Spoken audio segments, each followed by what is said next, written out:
Hey everyone, how's it going? My name is Slam VGC, and today I'm debuting both my channel and a new series that I've created that I'm calling Making Viable. Every episode, I'm going to randomly select one Pokemon available in Sword and Shield, create a team with that Pokemon in mind, and then play 10 games on the ladder with that team. At the end, we'll see how well the team did and how it could be improved. I will then be giving every Pokemon a viability score out of 10. There are a couple of rules I've set for myself, however, to make sure that this series is interesting. First, I'm required to bring the randomly selected Pokemon to every match, no matter how terrible the matchup or the Pokemon. Second, I'm not allowed to bring the same 2 restricted Pokemon to each team I create. If you don't know, Series 12 of VGC right now is a double restricted format, meaning each team can have 2 powerful legendary Pokemon on it. This rule will be more important after the first episode, but let's be honest, this isn't supposed to be a Kyogre Zacian simulator. I think this rule will keep each episode fresh. Without further ado, let's start this first episode of Making Viable. First off, we need to figure out which Pokemon will be our featured friend. Using a random Pokemon generator like this one, I can set it to generate any Pokemon available in Galar.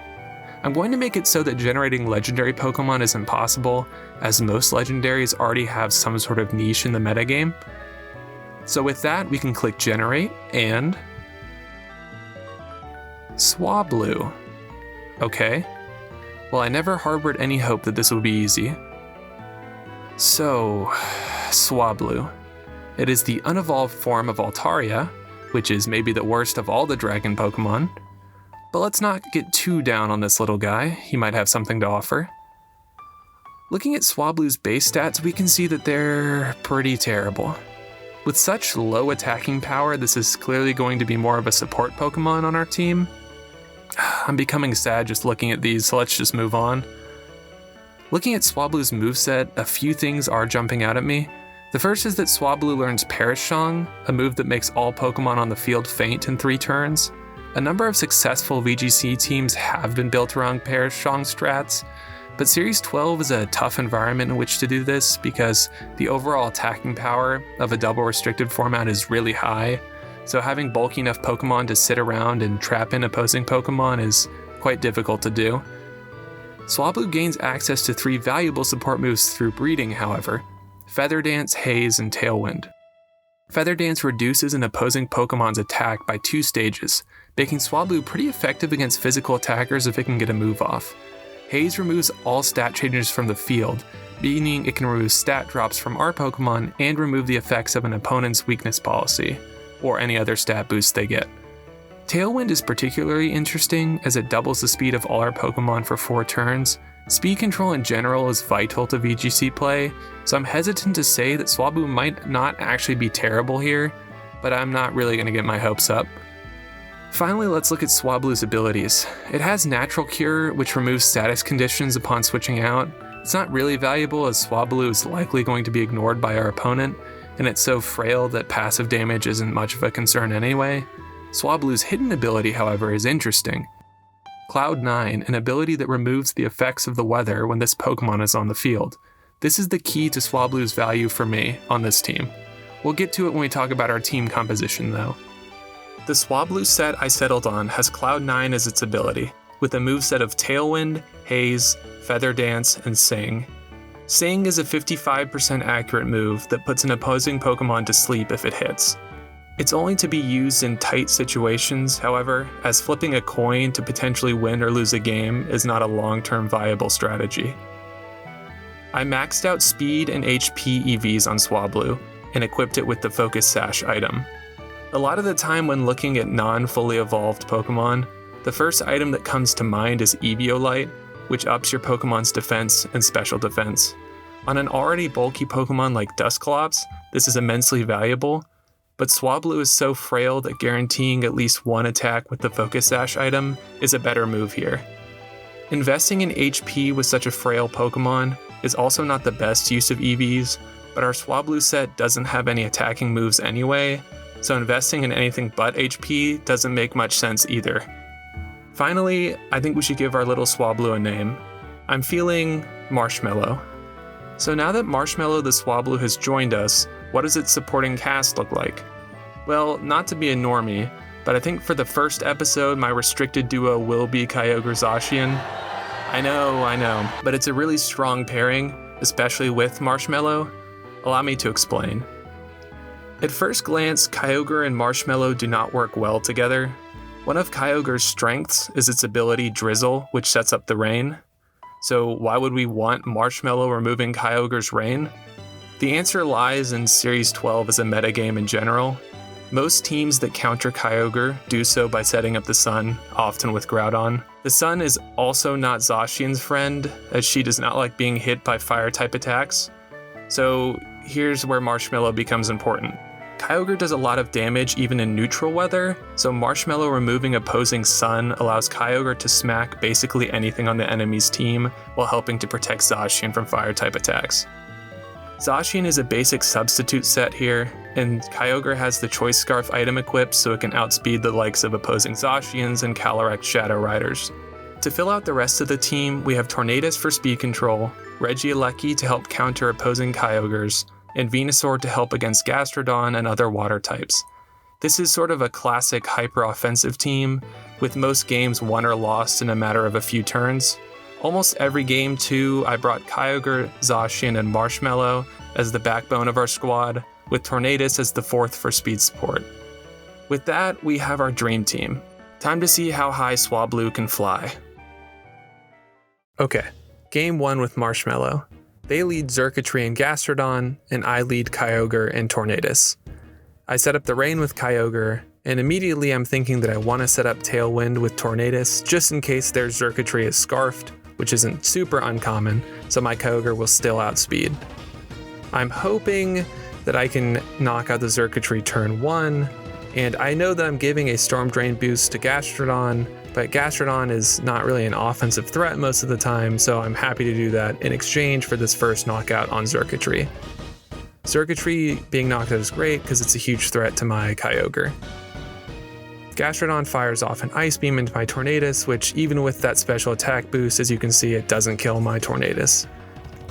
This isn't great for me because I was kind of planning on Dynamaxing Tornadus in this game, but we'll have to make do. Groudon comes in and sets up the Sun, so I take out my Tornadus and I bring in Marshmallow for its competitive debut in this episode of Making Viable. Swablu gets rid of the weather with its Cloud9 ability, but unfortunately, the Groudon protects. So instead of doing any damage, Kyogre has just given another special attack boost to Gastrodon. Pretty much as bad as the turn could have gone, and now I take a bunch of damage on my Kyogre. Still crazy though, honestly, that I'm running no bulk on my Kyogre and a +2 Gastrodon doesn't do any more than half. But I bring in Tornadus, and they pull out their Groudon. So the weather war is not won yet. They bring in Zacian, and I do read the Earth Power here from Gastrodon after we watch this attack boost on Zacian. And I use Haze actually to get rid of the special attack boosts on Gastrodon, which is super nice, and Swablu gets to show off some of its cool tech. So this was another reason why I was happy to have Kyogre set up all these different boosts on the Gastrodon.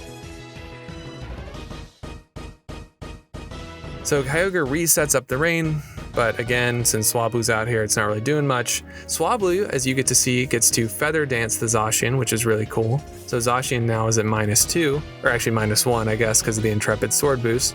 And Zacian Behemoth Blades into our little friend Kyogre.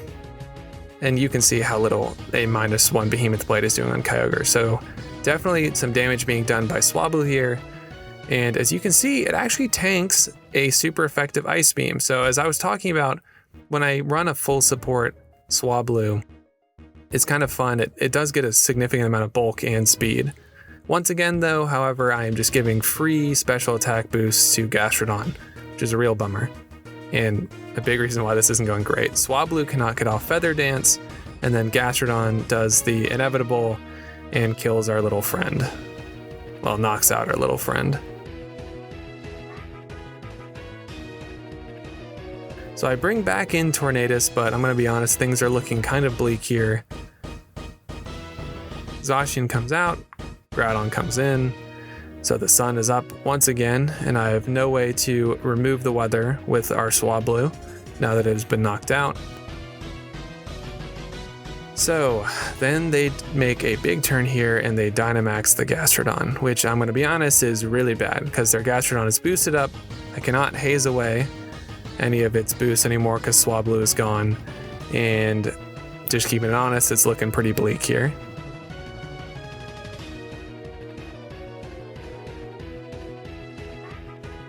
I Tailwind with Tornadus to get speed control back, even though this is kind of a waste of a turn because I'm going to be outspeeding basically everything. I give another boost from Storm Drain to Gastrodon with Origin Pulse, and then I miss the Groudon, which, you know, this is already going bad enough, but it's basically over anyway at this point. Kyogre gets knocked out by Gastrodon. The opponent that I refuse to pay any attention to this entire game ends up really biting me. And so literally nothing has been done this turn by me, and I'm just dropping Pokemon left and right.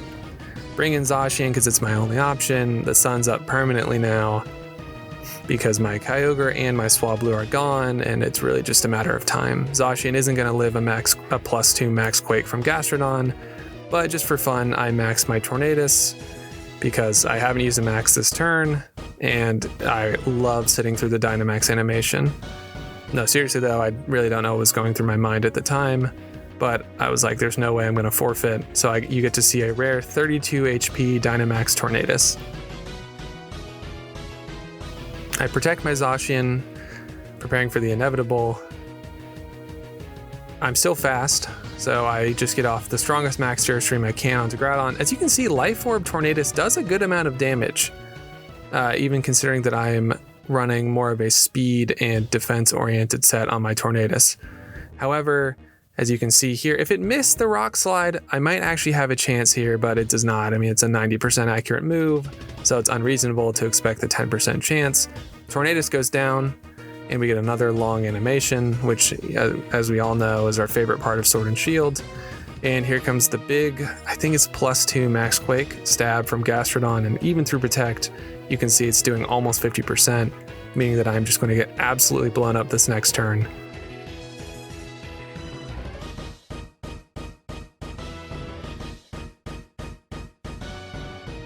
I decide to Behemoth Blade into the Groudon and save myself from a little shame by knocking out as many Pokemon as I can.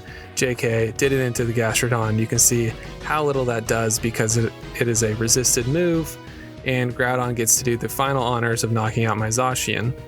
So it's 0-1 for Marshmallow, and I'll be honest, as a debut game for the series and for Little Marshmallow, it is not the best.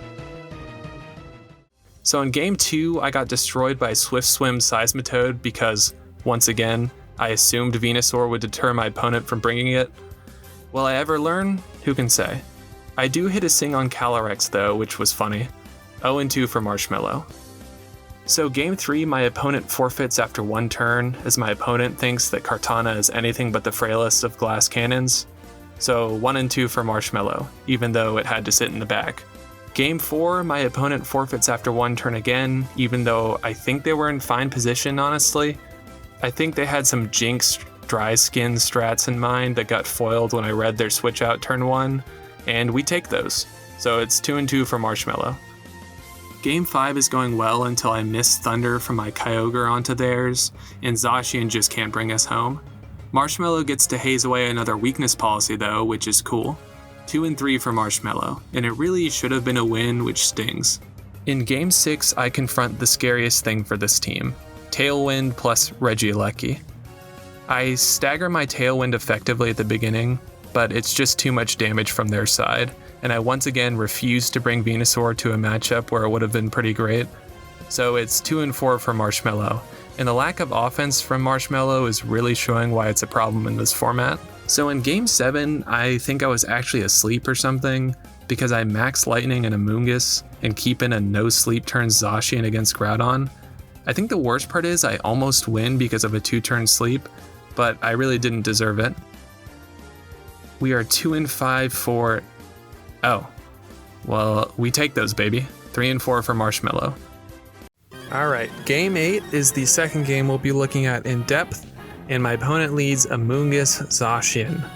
I decide to lead Zacian Kyogre, classic hyper-offensive lead, And we're going to both sit through with our shiny Zacians. We're going to get all the different effects happening here. We're going to get Drizzle from Kyogre, which tips off to my opponent that I am Choice Scarfed Kyogre. And then we see here I'm either winning the speed tie with my max speed Zacian for my Intrepid Sword, or they're slower. They protect Amoonguss turn 1, which is a little interesting, honestly. But we get to Water Spout, and this is just going to do, immense damage in the rain. Full 150 base power Water Spout, and it almost knocks out their Zacian. Their Zacian, we can see it's a speed tie, and so they play rough, and they knock out Kyogre in 1 turn. But it's not the absolute worst turn here, because I get up the substitute, so I am no longer at risk of being spored by Amoonguss as long as this substitute is up.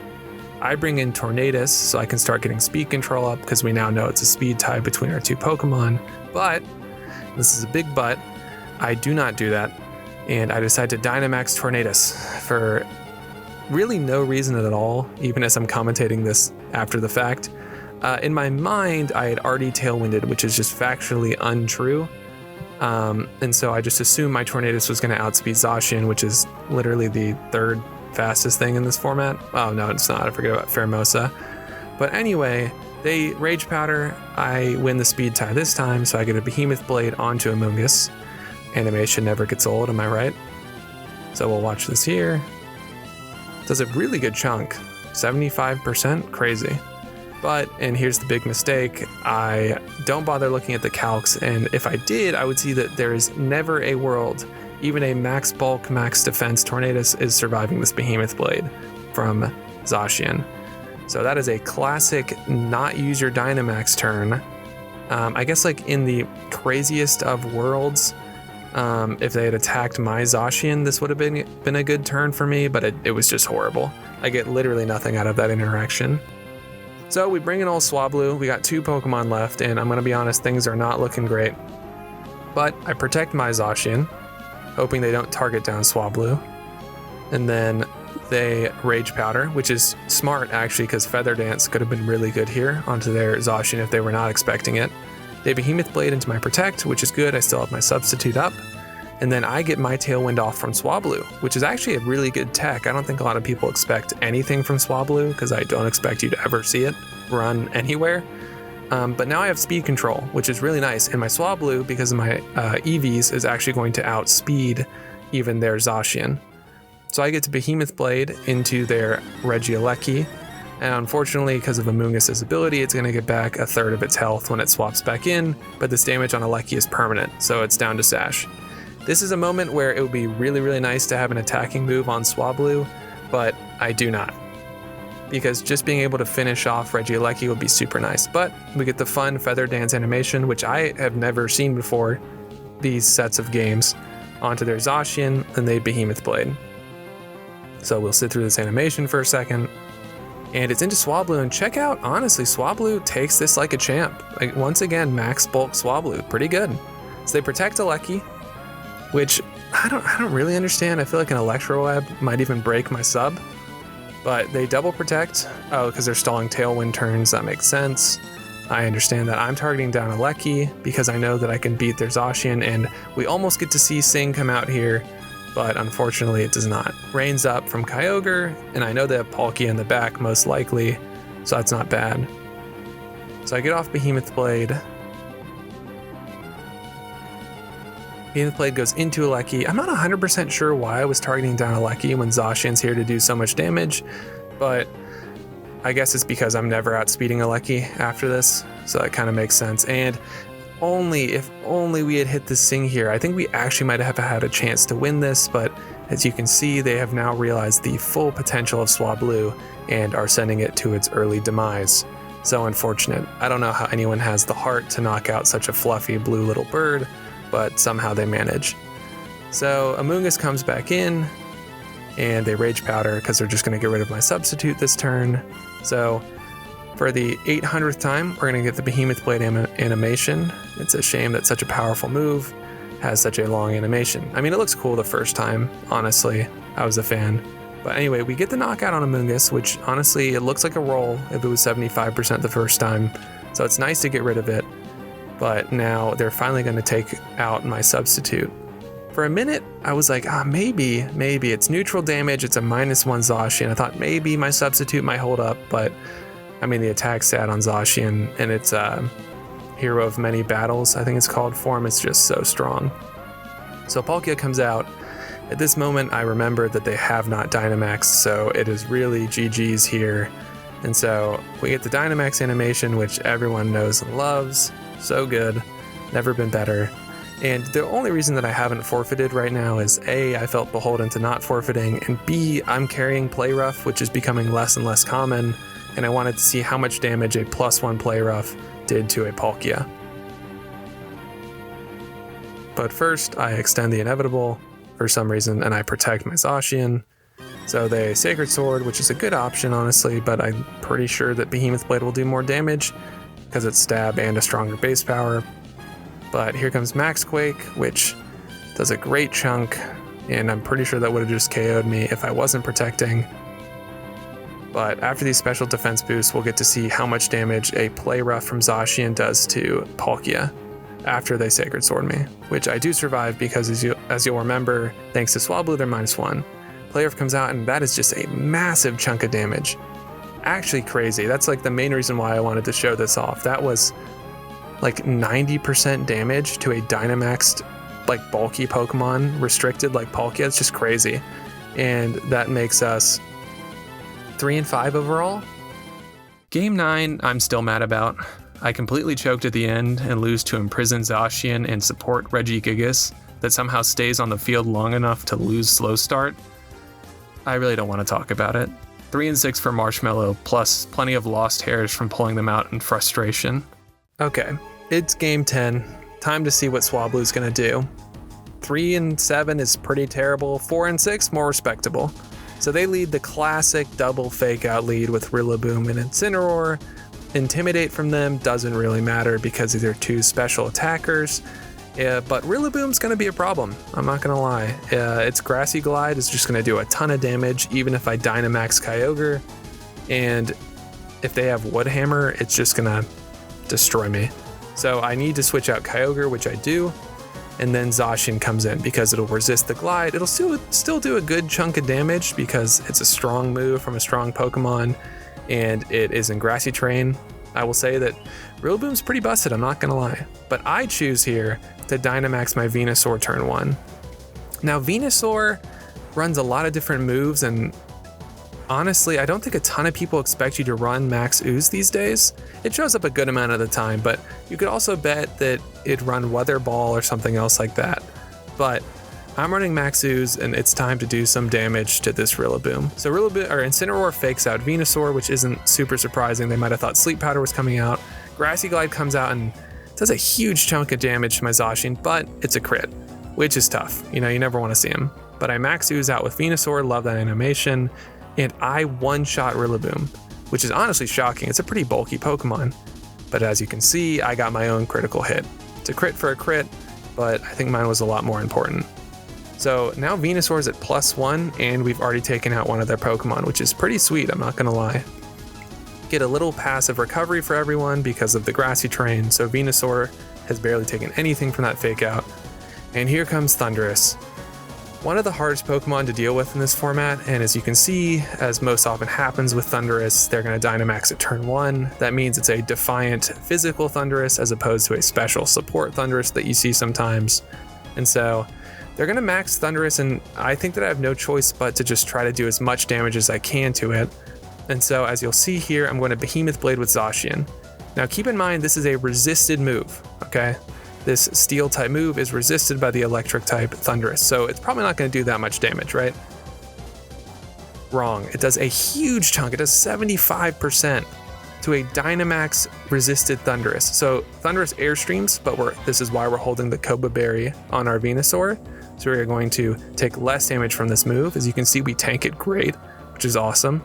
And now you'll see I made quite an interesting play. I was really afraid that they were going to double me and maybe get a crit or do a ton of damage. And so I decided that I really wanted to, hold on. Flare Blitz comes out first because my Venusaur is pretty slow and their Incineroar is surprisingly fast. The Rain, we get to see the synergy here. That's great. Zacian gets to take it pretty well. But I Vine Lash, which sounds cheeky, right? Like it's not going to kill Thundurus. But the biggest asset that Venusaur has with its Gmax form is that passive damage we're seeing here. So I knew I was going to knock out Thundurus no matter what I did, and I thought the passive damage was going to be super important. And as you'll see, it really is actually. It's pretty good. So we get the little passive recovery. As you'll see, Incineroar here is going to take its Fine Lash damage, which is great. I wish Grassy Terrain wasn't up at this point because I don't really need the recovery, and Incineroar is always super bulky. But Venusaur heals up a little bit, and then they bring in Zacian of their own, their last Pokemon. And I'm going to be honest, things are looking a little hairy here. If they win a speed tie, things could get rough really quick. So, I Behemoth Blade into their Zacian. We'll wait for this animation once again. Behemoth Blade in, does a great chunk of damage. I mean, I'm jolly, but it still does a ton of damage with max speed Zacian. They're going to Behemoth Blade my Venusaur, which is understandable, because if they don't, they just lose automatically. So they get rid of Venusaur. I mean, no Venusaur is living at +1. Behemoth Blade, so Venusaur goes down. Love the Dynamax fainting animation. I think it's still cool even these days.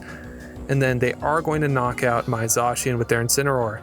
So in theory, this is a 2-on-2, right? And if Kyogre is not faster than Zacian, then they can one-shot it if they run something like Play Rough, as we saw from the second game that we looked at in depth. So they're going to take big damage on Zacian, which, we'll be honest, one more turn, but with Grassy Terrain, one more turn might not knock it out with the passive damage.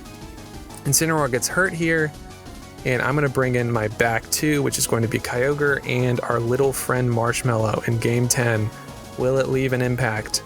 Well, frankly, the answer is no. And the reason is Kyogre.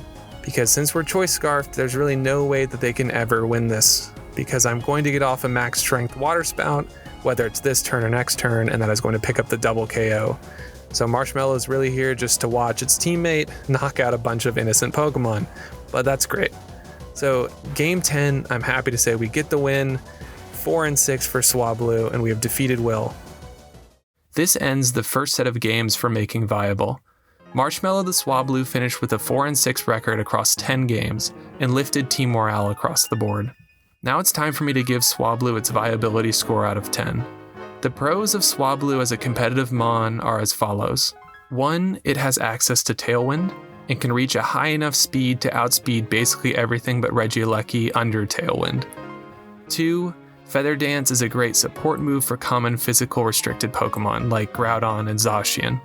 3, Haze is kind of an amazing support move across the board in any metagame, especially in one with restricted Pokemon that can quickly get out of control with stat boosts like Dialga and Swords Dance Groudon.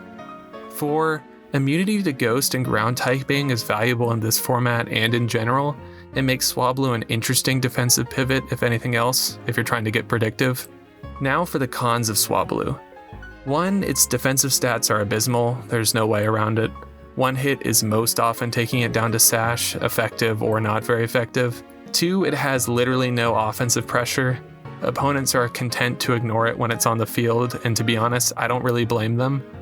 3, it needs a Sash to be useful, and it's just hard to justify using such a useful item in VGC on a Pokemon that offers nothing in the way of offensive capabilities. With the pros and cons in mind, I'm going to give Swablu a viability score of 4 out of 10. This may sound harsh, but look at it this way.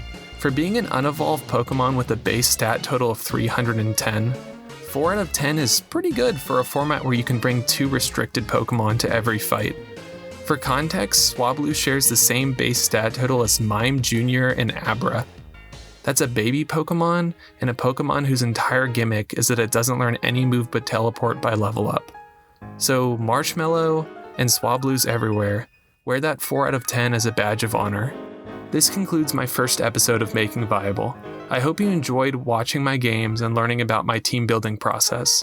If you did, please consider leaving a like and a comment below, as well as subscribing to the channel. As a new YouTube channel, every little bit counts, and I really appreciate any support you do give. With that in mind, I won't keep you any longer. Have a great rest of your day, whether it's morning or midnight when you're watching this. My name is Slam VGC, and thanks for watching.